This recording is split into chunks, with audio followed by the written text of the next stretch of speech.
Chali, msifanye hivyo. Pikipiki hainaga mwamba. Mimi na jamangu mmoja ni marehemu Mbega Merera. Baadhi ya wananchi wa Arusha akiwemo huyu mtumishi wa Mungu Gideon Mathew wametoa ushauri kwa vijana wadogo wa bodaboda ambao ni waendeshaji wa mashindano ya pikipiki, ambapo wamekuwa na majina mbalimbali katika vikundi vyao vya uendeshaji pikipiki. Sasa ametoa ushauri tu namna bora ya kuweza kuendesha pikipiki zao, lakini pia kujiepusha na pikipiki kwa sababu kuna hatari juu ya michezo hii. Kwa hiyo msikilize hichi ambacho ameweza kukiaddress moja kwa moja kwa vijana hao, na akiomba kwamba watakaomuelewa basi wamuelewe, kwa sababu anayo historia nzuri ya rafiki yake ambaye alipoteza maisha licha ya kuwa na uwezo mzuri wa kucheza na pikipiki. Nawaumiza wazazi machali. Nawaumiza wazazi. Juzi nimepita hapo Kisongo, siku kulikuwa kuna rally ile ambao Calling amechukua ubingwa. Nimeona machali, watoto wa kike wadogo mnajifunza kuchanja gomba. Sijui mnapakiwa kwenye umepakatwa, yani unajihisi for fun sana. Ujana unakujaga na mambo mengi. Yani unaweza kuwa unajihisi fresh, yani hivyo ukiwa kwenye mitandao ya kijamii unaona kama ni binti mmoja mjanja sana. Mnaumiza. Alafu pia nyie mabinti mnielewe, hao machali sio wa kuamini.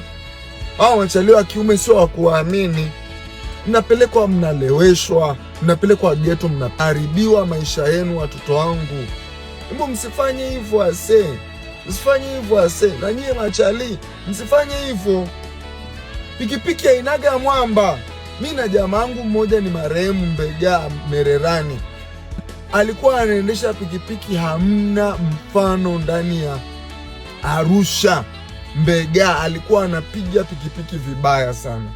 Lakini sasa hivi mwamba alikufa na pikipiki. Na mnalewa. Unajua ukinywa glass moja ya Kevanti, pikipiki na kunywa glass mbili. Ukinywa bia moja, pikipiki na kunywa mbili.